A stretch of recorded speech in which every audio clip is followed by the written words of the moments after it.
Intensity versus consistency. Right, we're at an interesting time right now Yeah. where you're having a lot of people really just grind, grind, grind. Yeah. And we know that's not a sustainable pace Yeah. for things, right? Yeah. We have extra mile as a core value for a reason, Yeah. not because it's every time you're running an extra mile, Right. right? This is not Alabama summer football camp. This is this is a company where we're doing this, you know, infinitely for all Yes. intents and purposes. Yep. And so there's times where we want it to be an appropriate level of intensity consistently, Yeah. but there are times when you need to lean in a little bit more. Yeah. And some people are going to have issues stepping back from that. That's going to lead to, you could say, poor performance Right. or output or outcomes in the future, Yeah. right? Whether that's people having to take a real step back, right, and leave the company, which is not good, Right. or people really just carrying that facade of, no, everything's going well, this is great, I love this, and you're just deteriorating from the inside. Yeah. I think that burden lies on the founder, Mhm. especially, both psychologically speaking, right? We know the traits that most founders have and a lot of entrepreneurs have, Yeah. and they're very likely to, you know, be pushing on the gas and then watch a David Goggins video and be like, I'm not pushing hard enough, I need to push more. Like, Yeah. who's gonna carry the boats? Uh, and really just go into that. And then maybe you just need, a softer voice like an Eckhart Tolle, and you're whispering in your ear, like, no, it's okay. You're good. Yeah. It's fine. Yeah. Right. And balance those things out. So why do you think so many founders either burn out chasing intense moments or stagnate in overly rigid systems? Look, we can talk about people, systems, and founders. So founders, as you pointed out, um, especially ambitious founders, and I tend to, when I use the word founder, I think about people who are actually, you know, intensely focused on building a company. And I think that the most successful founders are building a company with a very strong point of view about what that company will look like. It's a dream.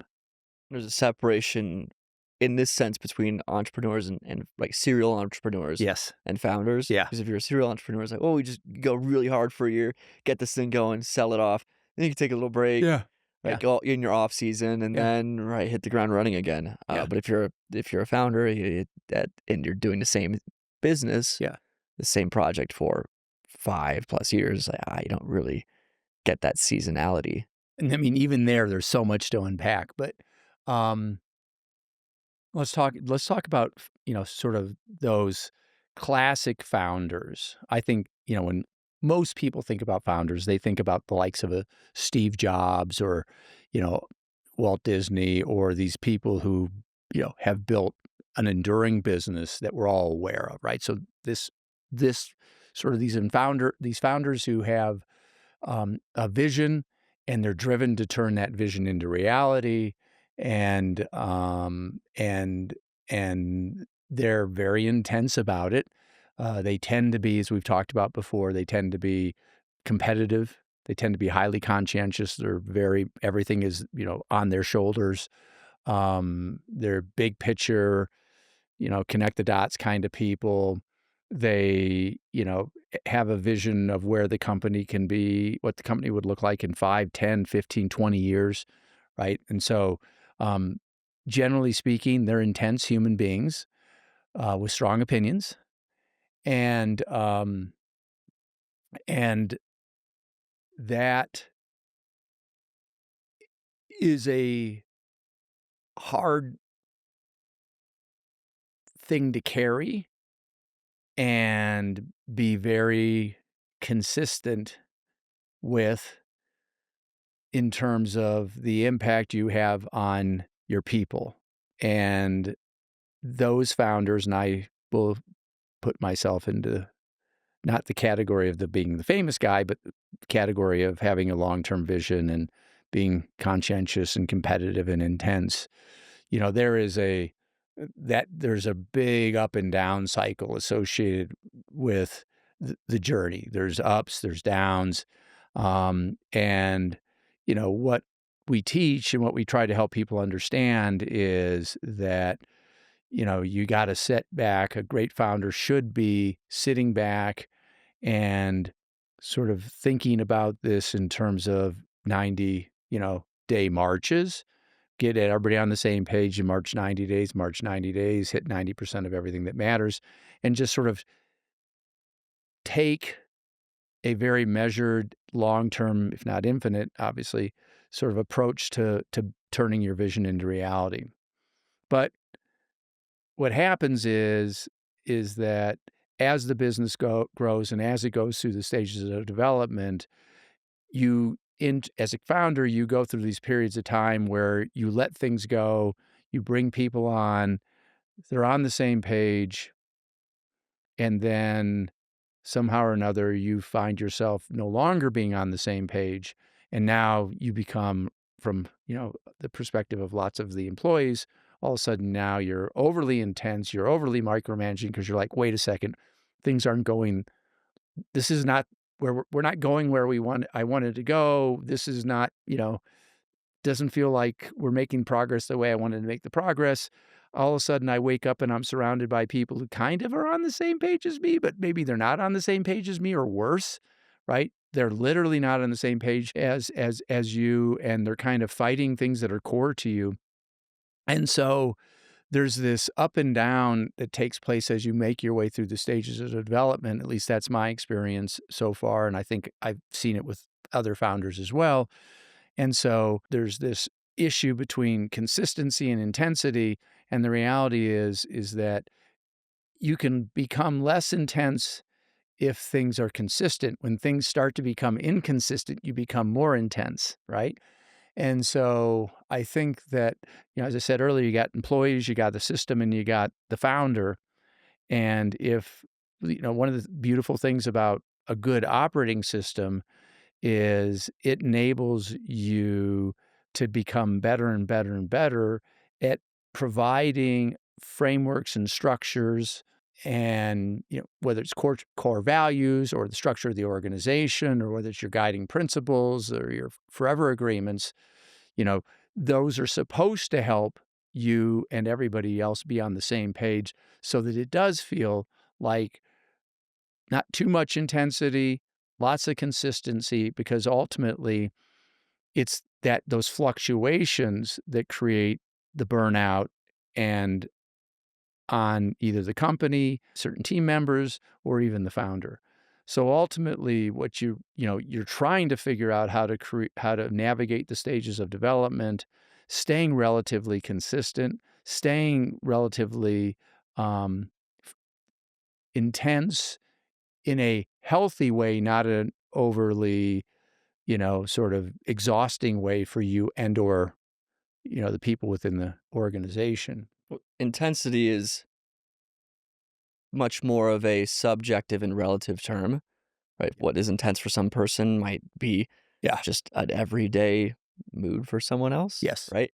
And right, so you have consistency that's very objective. That's like everything's laid out, and then the intensity is the right direction, and then the vector for that, right? Yes. The magnitude, Yeah. and so if you have a changing magnitude on things, then that's going to create a lot of stress in the system. Yeah. If it's not built for that, well, then that's bad. But a unifying operating system is a tool for applying your desired level of intensity consistently. Yeah. So everything's laid out. We know what we're doing. We're doing this in 90-day marches, 90 day, right? We're not doing it like, oh, it's gonna be 2 weeks this time. Then this next project will be 6 months. Then it's a week and you're not sleeping and you're staying at the office. Yeah. Right. That is just chaos. Yeah. And a lot of things going on, right? Just we're using this thing, then we're going to switch over to this platform, and then do this, and then these things aren't communicating well. But if everyone's on the same operating system, moving in the same increments at the same pace, there's going to be times where you have to dial up the intensity a little bit, and then you can dial it back afterwards. A little bit of a stress and recovery Yep. dichotomy there. Yeah. But it makes all of it explicit.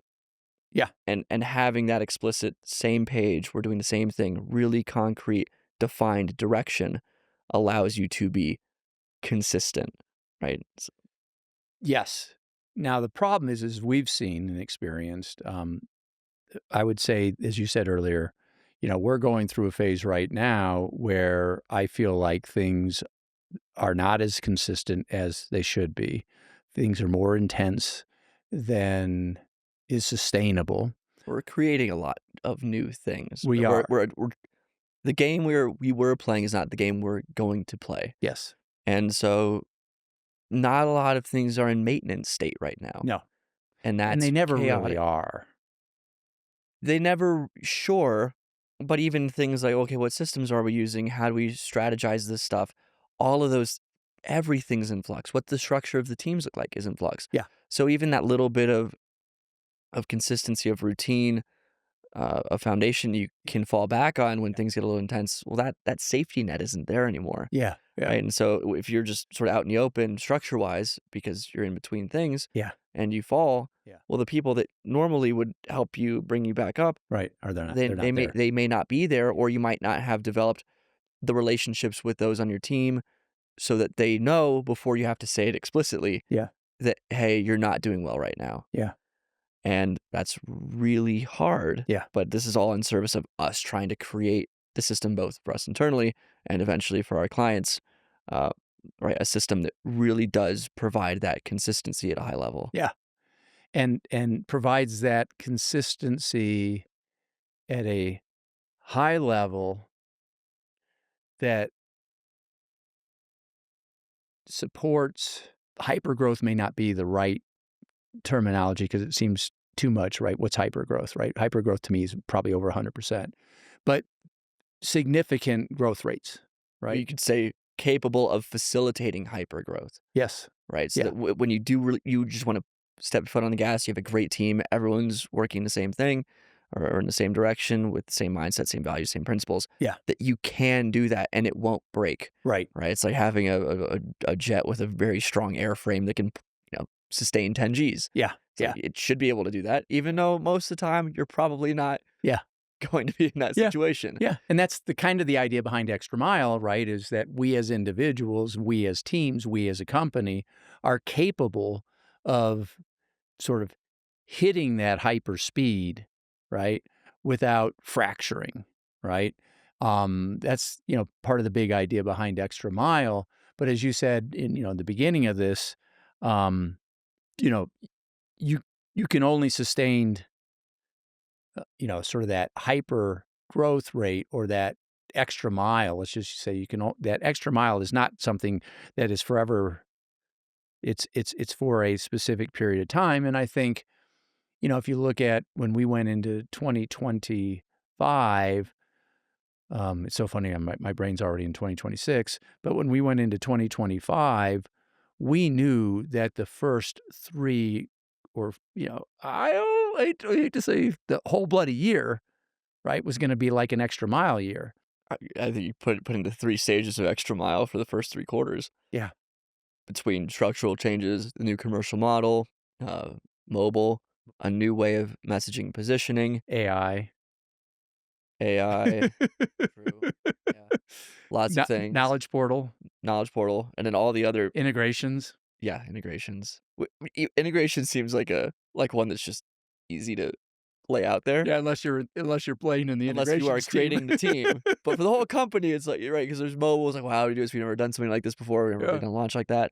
Uh, which was New commercial model, yeah, same thing. yeah, Right, and integration's like, well, everyone just wants integration, so it's just like, "Here you go, have fun with it." yeah, Obviously, a lot of work yeah, on Blaine and the team, yeah, which is awesome. So glad that we're getting that out. yeah, But right, it's a different kinda game, and you're trying to do all these things at the same time yeah, amidst structural changes, yeah, reorgs, shifts in priorities, yeah, and it's really unsettling, yeah, and it's uncomfortable, yeah, and that's hard, and there's I mean, right the team's done a very good job of keeping it together, of holding things down and persevering and going the extra mile. yeah, Even when they're already stretched pretty thin, it's like, yeah, "Well, we got extra mile for a reason. That's a core value." And yeah, it's just like, "All right." Things are getting and then there are people that thrive in it, which is another interesting thing yeah, where it's like everything's happening and that they get that adrenaline rush yeah, and like, "Okay," and then that passion comes back out of them, yeah, which is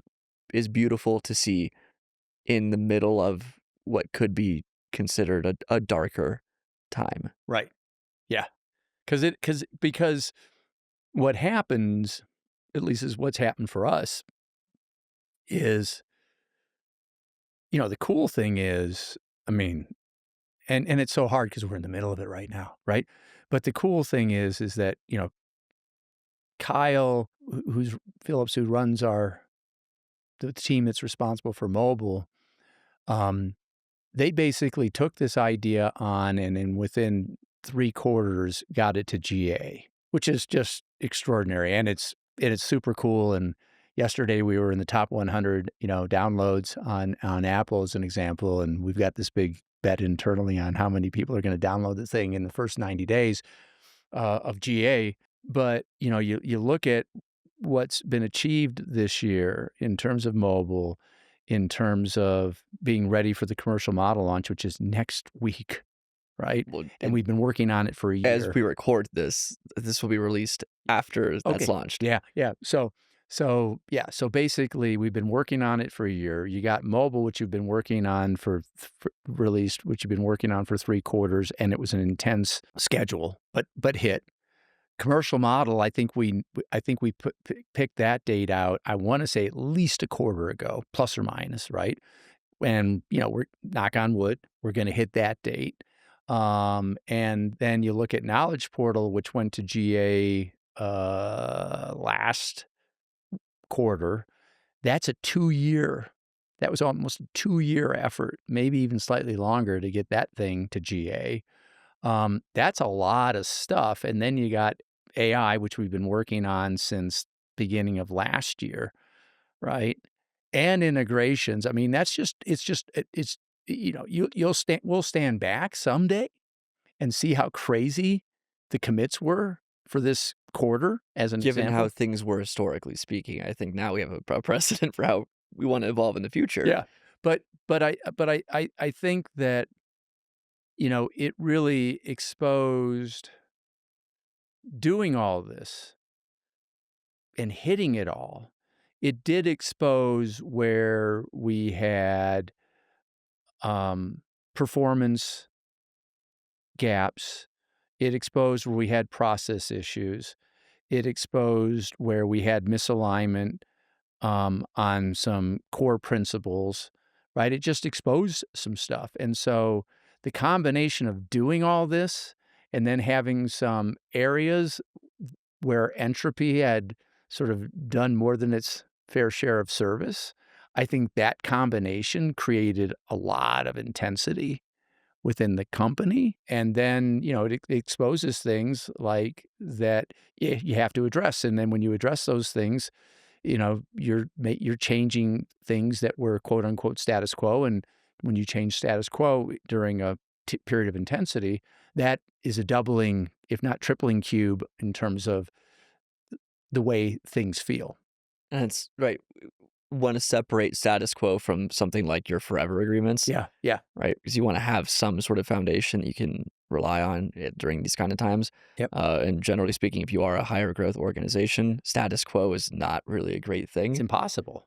What's impossible, but also you're gonna have people it's just always gonna be a thing where you're gonna have people that sort of lean on the status quo because Yeah, they prefer the comfort and, predictability that comes along with it. yeah, Um, and those people are gonna struggle in these kind of moments. yeah, And it's part of it is, well, you want them to learn to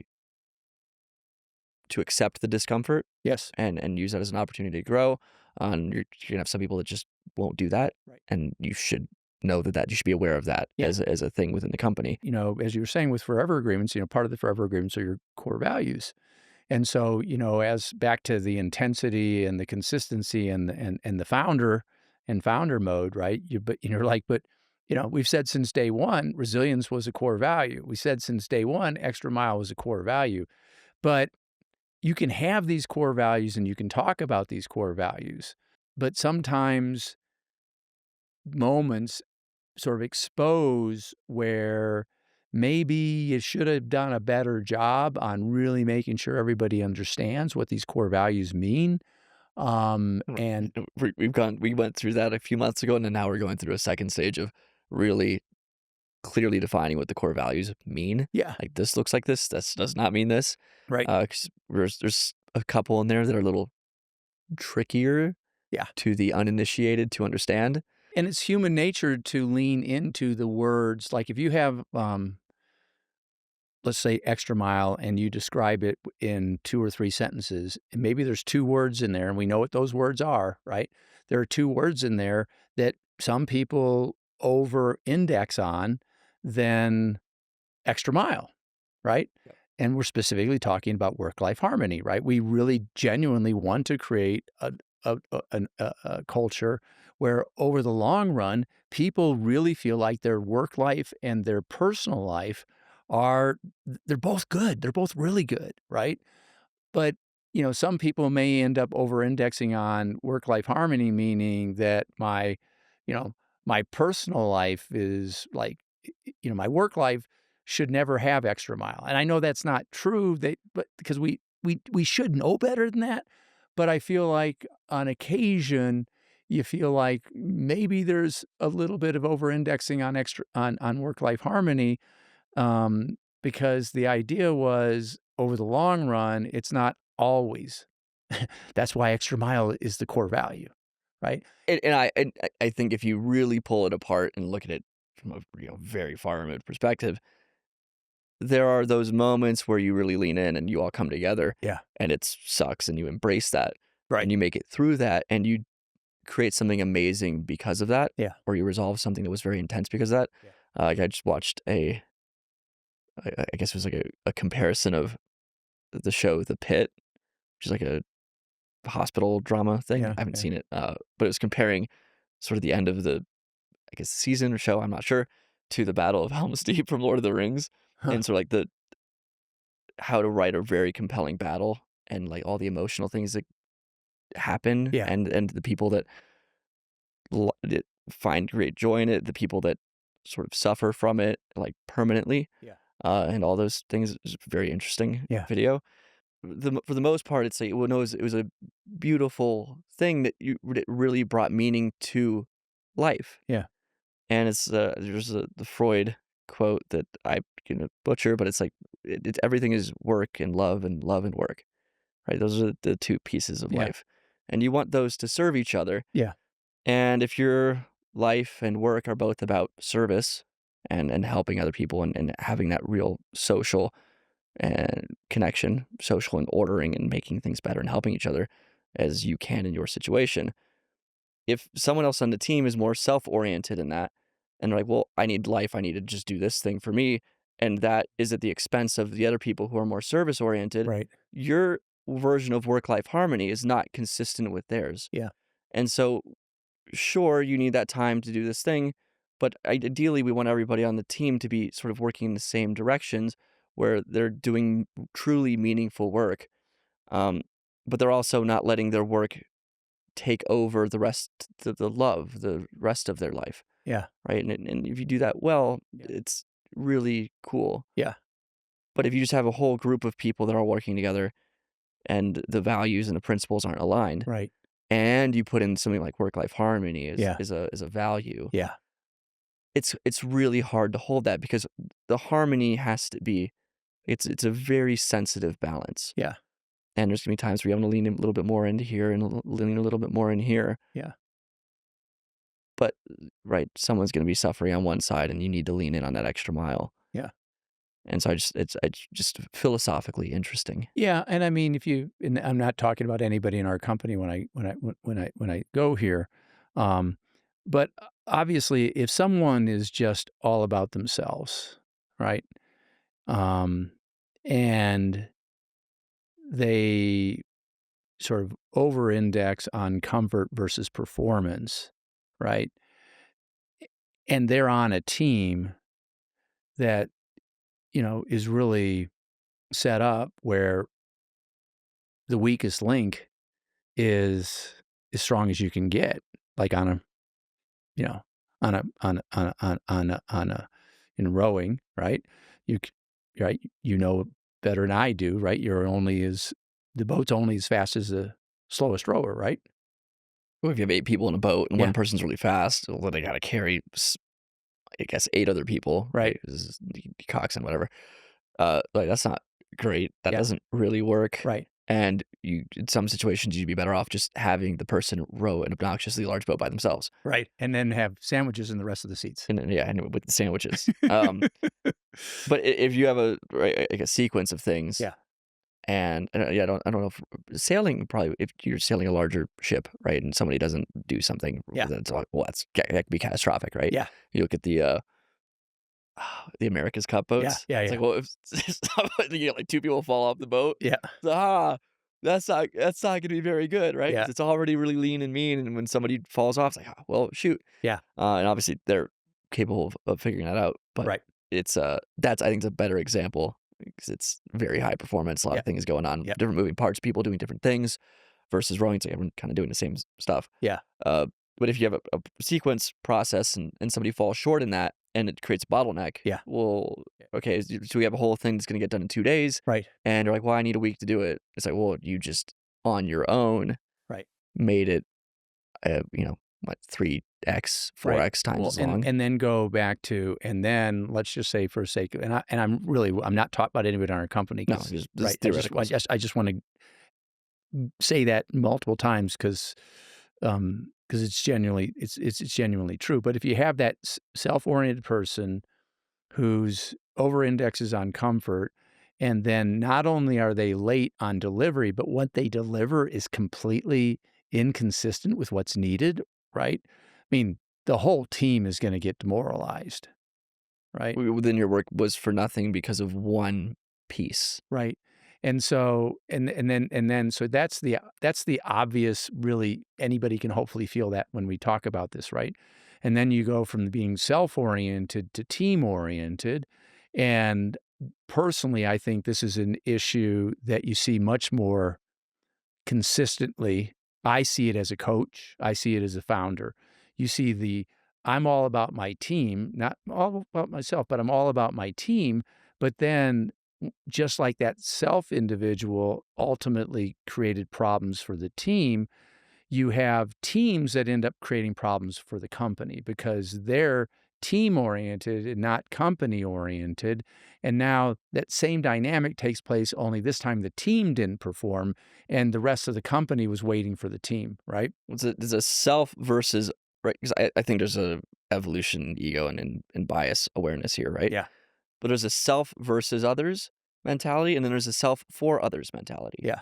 And so if you could take this self versus others thing pretty far, right? You do us, me versus whatever, and I think you see a lot of that in really intense, not well created cultures, Right. like a sales thing where you're trying to sabotage each other and Yeah. right, it's Yeah. me versus you kind of a thing. And there's a place, sure, for that. It's not my thing. Yep. And then you could scale that to the team, like Yep. this team versus this team. You're like, Right. well, that's good competition there. Um, sure, if that's the way it's set up, usually that's not how it's set up, but you're basically prioritizing the perception and the relationships, your immediate perceptions and relationships at the expense of the greater thing. Because it's like, well, it's us against them. That can create a lot of strong bonds. And then you could take it to the company level, which is an advancement. Right. But it's like, oh, it's us, this company versus that company, Right. and it's like, I, I still don't think it's a good place to be. Yeah. Yeah. But I think that's where a lot of people are, and it'd be Right. interesting to you could break this down by. I'm sure there was research on this Yeah. by percentage of the population, Well, we have and it's industry versus thing, right? we And then you could get political parties versus each other, whereas I just hate them more than I like us. But it's like, no, eventually you want to be at the spot where it's like, no, you want to serve and you can get yourself in order, then help your team get everything in order, then the company, then your community, so on and so forth, right to the point where it's like, we're doing everything for the betterment of the species. and there is research on this, right? It was done by, Logan et al. In the Tribal Leadership, right? That book, right? What percentage are at that bottom suicide bombers, and then you got I suck, but the rest of the team seems okay, and then you got me versus I'm great, you're not, and then you got we're competing with others, and then you got no, we're on our own journey, right? We're all about doing this and creating this, and we're not worrying about other people. And they had the percentages there, and the first three categories: suicide bomber, I suck, some other people seem okay. I'm great, you're not, right? That those first 3 levels were well over 70+% of, the companies that, culturally speaking, that they studied, and I could be wrong plus or minus, but directionally, the point hopefully is made. And so, yeah, when you're going through, if everything's working really, really well and your pace is easy, those moments where whether it's self-oriented or team-oriented or company-oriented, but not vision-oriented, to take it all the way to your point, those moments aren't as exposed. They don't expose your weaknesses as much as like the faster you're growing and everybody's like, Okay, so let's just go to new commercial model." Right? That involved finance, it involved data, it involves customer success, it involves marketing, it involves product and engineering. I mean, it involved, People, you know, the people team. people team, right? It literally, I think, touched every single department in the company. It was crazy, right? And so We obviously, didn't really hire for it, but that's like what's that? I mean, we didn't hire for the thing. So No. in terms of talent acquisition, it's like the only thing I could think of that was relatively untouched by it. It's interesting, right? But But do you think that's the only tip I could think of yeah, that's yeah, untouched? yeah, yeah. But so, probably, but I bet you if I went backwards, we could Probably, go find it. yeah. But the point here is that, back to consistency and intensity, right? These moments sort of they reveal where you have weakness, whether it's in culture, whether it's in your guiding principles, whether it's in your forever agreements.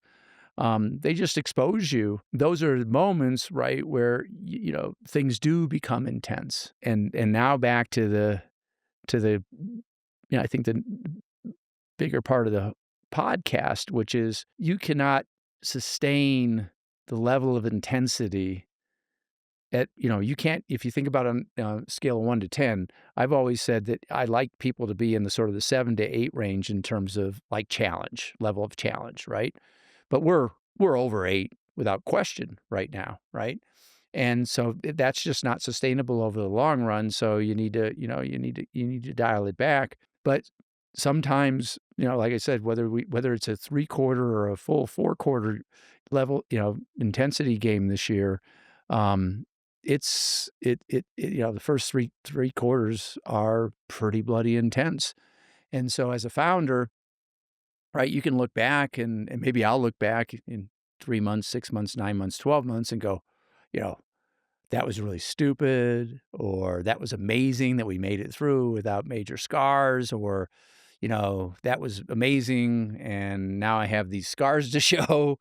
I think we'll end up with scars to show, personally, We but, already have some scars. yeah, yeah. And so, back to, the intensity and the consistency, there's a little bit of, I don't know if I say, and you're probably smarter and better than I am on this one.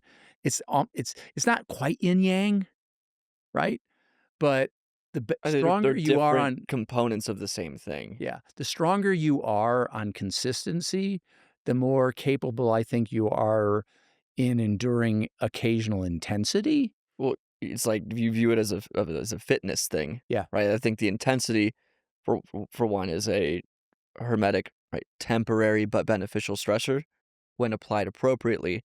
And so it will, right, if you have hermetic stress in the body, it's good because it helps you clean things out, right? Things that aren't necessary, dead cells, whatever, right? It right, helps you shed that, for lack of a better phrase, dead weight. Um, and so in the company, it helps to illuminate possible issues, right. right? That would have just gone unnoticed, stayed in the shadows had you not experienced a period of greater challenge. Yeah, And so the more we can do that appropriately and do it consistently, just like exercising, the stronger we become, right? If we're in an anti-fragile system, and complex adaptive systems tend to be anti-fragile, yes, meaning that when an appropriate amount of stress are applied, the system grows stronger, yeah, right? There's to be a little period of weakness yeah, for recovery, and then eventually stronger. And I think a lot of people would say anti-fragile, like, no, just get stronger. It's like, that's not really how that works. You need to recover, or you need to learn Right. and adapt, Yeah. and then you're stronger. But there's always gonna be a moment of reflection and recovery where you are weaker. Yeah. And And let's go even a little bit darker. You can hurt yourself. you can. So what doesn't kill you makes you stronger. It's like, well, sometimes it does. Sometimes you're just dead, or sometimes Right. you're. But you could be, but you, There's a Norm Macdonald joke on that I won't say. But yeah, most Norm Macdonald yeah, I jokes are, won't. I won't. So, oh, I want to say I'm not gonna say it. Uh, but yeah, you could just become permanently wounded from the thing, and yeah, oh, you're mentally stronger. Or yeah. whatever. It's like, well, No, you sometimes you're also not. Sometimes you're just permanently scarred, and no, or you break your, you're doing a workout and you break a bone as an example, right? Or you rip a muscle, and all of a sudden now, um, you know, that's obviously going too far because now you can't, right? if you were stronger, that same stimulus would Would not have resulted in failure. right? That would have resulted in progression. Yeah, Right. So if there's a proximal zone of growth and development, yeah, right? It's like just outside of what you're capable of, and you want to strive for that. yeah. But you got to be very aware of and intentional and confident as to what that zone looks like. Yeah. Because if you try to push that, well, you're either just not going to get anything out of it, or you're going to hurt yourself. And I think now going back to the topic at hand, right, which is if you look at consistency and intensity, what hopefully, we've gotten into in some decent level of, of explanation is that the more consistent you're working on making sure that you can become more and more intense, right? And you can take on bigger challenges, the more you're built to sort of go faster. But if you have consistency issues, consistency it's not just, I think most people think about consistency is just rhythm. It's not just rhythm, right? Are you consistently looking at things the same way? Are you consistently respecting the brand? Are you consistently respecting the forever agreements? Are you consistently hiring people that are great core value fits?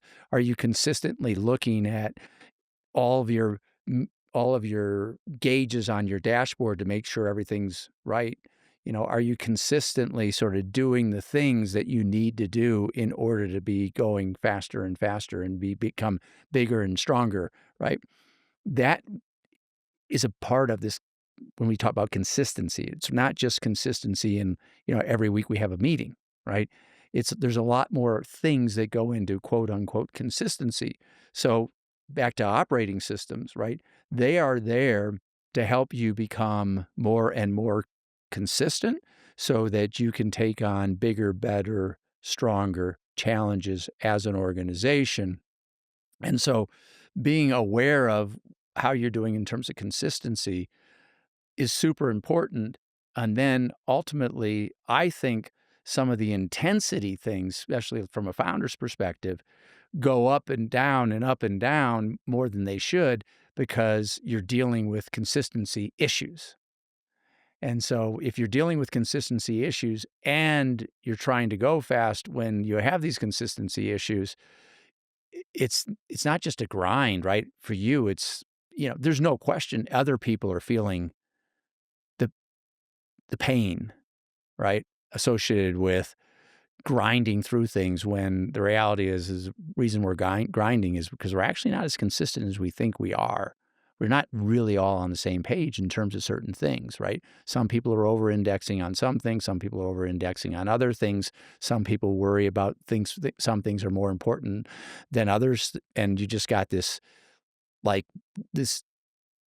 issue around consistency that's creating intensity moments. And there's this, it can be it could be a virtuous loop or it can be the opposite of that, right? Which it starts to expose challenges and issues. intensity is the compounded result of intentionally applied and dialed in consistency. And if you look at it like as a pyramid, it's kind of like a VO2 max Yeah. analogy. But if you look at it like a pyramid and your base of the pyramid is your consistency, and then the height is your intensity, Right. you want to grow the pyramid. But if you have a really thin, narrow pyramid, that's not going to go very well, right? Yeah. So you want to really work on that base, that foundation, and also consistently applying the intensity, right? You just grow a little bit, get a little bit, get a little bit, right? That enables you to be capable of greater and greater amounts of relative intensity, right? And then you apply both a greater intensity or ever increasing intensity on top of a consistent work product. Well, then you're just going to have, at least in the quality and the value of what you're providing, exponential growth. Yeah. I mean, one way of looking at it too, right, is I like the diagram metaphor, but, you know, in intensity, one version of intensity is just, you know, is rate of growth. And another way of looking at it is just revenue, right? So, you know, if you got a business that's built for 20 million and all of a sudden you stack 100 million on it, right? There's no way that foundation is going to support it. Period. End of discussion. Right. So in that situation, you know darn well it's going to be customer success as an example. That's going to just right. It could be product. It could be it could be the infrastructure. It could be as simple as the billing system. Right. I mean, who knows exactly what would be exposed at that moment. But the point is that you were not built for that level of quote unquote intensity. You had not yet adapted to that Yeah. level of You just weren't, intensity. you didn't have the ability to carry that burden. How would you frame up so I think it's important to have a pulse on the company Yeah. and be aware of Yeah. what's going on, Yeah. right? This is a ignorance is not bliss here. Right. Yeah. Yeah. It's anything in business. But how do you see the value of one-on-ones and quarterly conversations in having a confident sense for the team's ability or the team's status when it comes to dealing with and working with any a level of intensity at any given moment? We've consistently had weekly meetings. We've consistently had weekly team meetings and weekly one-on-one meetings. We've consistently done quarterly conversations. And yet those were insufficient for us to really understand, right, how much intensity was being experienced by the entire company as we've gone through this. So they're not sufficient. I think, as much as like as a founder, I'm like, succeed or escalate, right? Which is if there's an issue, you need to let us know. Um, it's one thing to say this. It's another thing for people to actually embrace it, right? And a lot of people aren't aware enough of the situation to be able to voice the concern. They're What? like, "Oh, I feel fine. I'm feeling good. Right. This is good." Well, And then then a little bit of a wind comes yeah. and it knocks you over. Yeah. And then your perspective changes on things, your attitude. Well, yeah, but you can look at this from the individual, the team leader, the department, the company perspective, and I would say that sometimes the individuals may be comfortable talking about stuff with their team leader, but the team leader sort of may be more over-indexing on the comfort of the team versus really addressing the issue at the with their leader.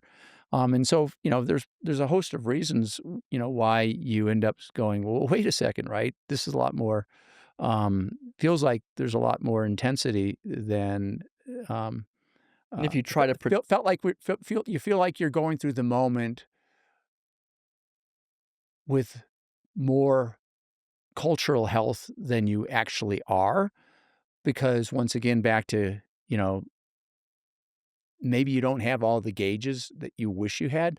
Like one of the things I've wanted to build since literally day one is just a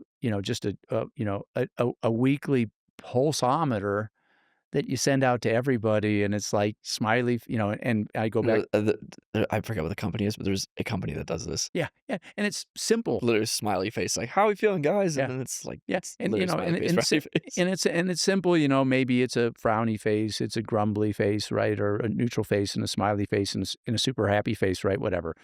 And then if it's less than a smiley face, right, as an example. I right, personally, I feel like we overdo things where it's just like, "Oh, the norm or the expectation is that it's, a 10 out of 10 or a positive," Right. and I think you miss out on a lot of, uh, positive feedback that could be had, right? This is very much my opinion. Yeah, yeah, yeah. But it's like we have a meeting and it's like, "Oh, everyone's just attend," and it was just a normal meeting. Right. It's like, there are times we have meetings and it's an awesome meeting, and I would like to be able to know, like, "Hey, that meeting was great. Yeah, Whoever ran did a great job," and be able to find the thing yeah, because there's nothing better than a 10, yeah, and if normal's a 10, it's like, "That's stupid." yeah, And if someone says it's a 9, yeah, and we've had this in some situations, but I can't think of anything recently.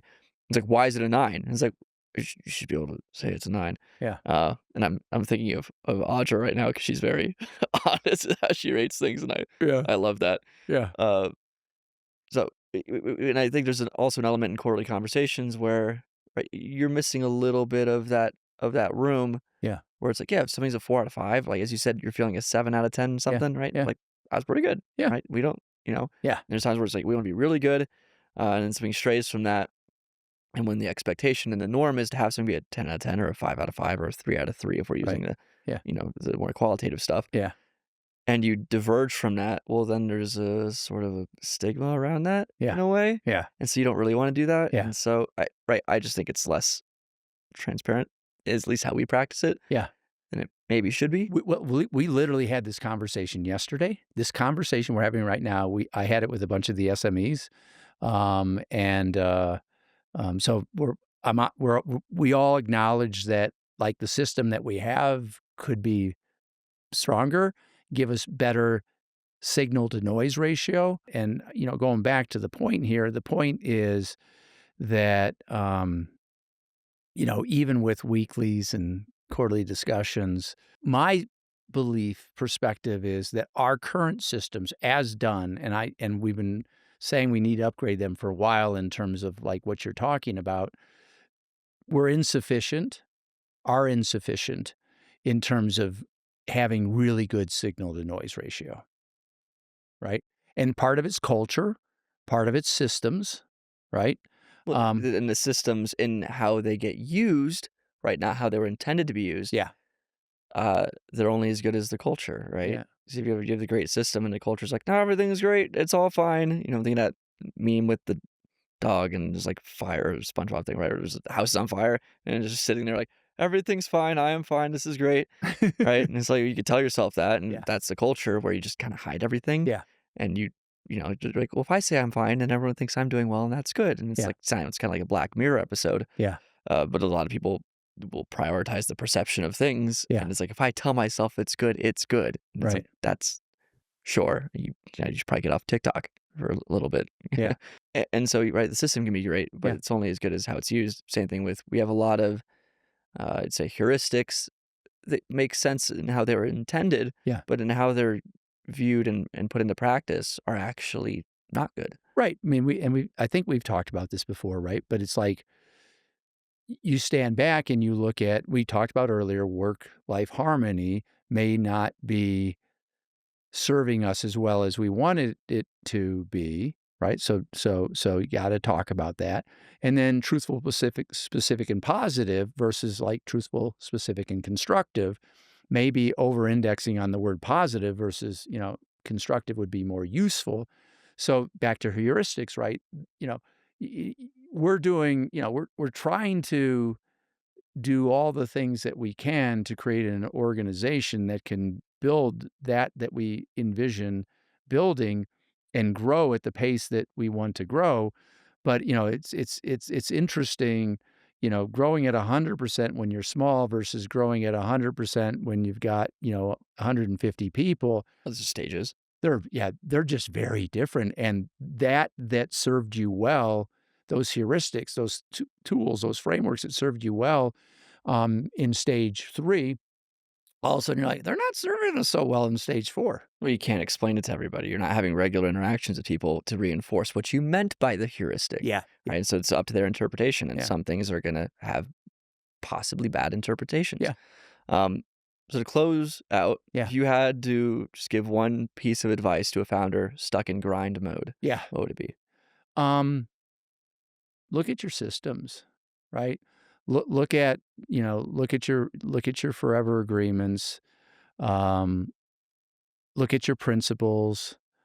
Yeah, obviously, you know, take a look and see whether or not, you and your senior leadership team are all on the same page in terms of what matters. If the foundation is pretty strong across, the board, then I'm curious why you're grinding, right? Are you grinding because you're wanting the team to grow? And this is classic, right? You're wanting the team to grow at like 40%, but the team only wants to grow at 20%, and you're not really having that conversation, right? So is there inconsistency, right, in terms of expectations? We hate expectations, right? We like agreements. So just sit and talk about what's going on and what you're feeling and what they're feeling. And okay, so is it structure? Is it process? Is it systems? Is it pace? Is it visibility? Is it culture? And then on a scale of 1 to 10, with 10 being this is a burning fire and 1 being no, it's like this is perfect, or do it the opposite, whatever you want to do. You got to just take a look at things and decide what your priorities are. And then once again, you know, you need to figure out how to confidently and sustainably do the 90-day march together, where 90% of the time you're hitting everything. And then, you look at our history, and I think, we've hit 90% of our rocks for, 7, 8 years, but we're still in a moment of grind right now. So, um, entropy's everywhere. You gotta constantly talking and checking in and figuring out based upon where you are developmentally, what are the things you should prioritize for the next quarter. Don't throw new stuff on right now. Wait until your quarterly planning and say, okay, guys, we all know that these are some things we need to work on, and let's all get on the same page in terms of what our priorities are for the next quarter so that we can reduce the level of intensity that we're all experiencing right now. All right. Thank you. You're welcome.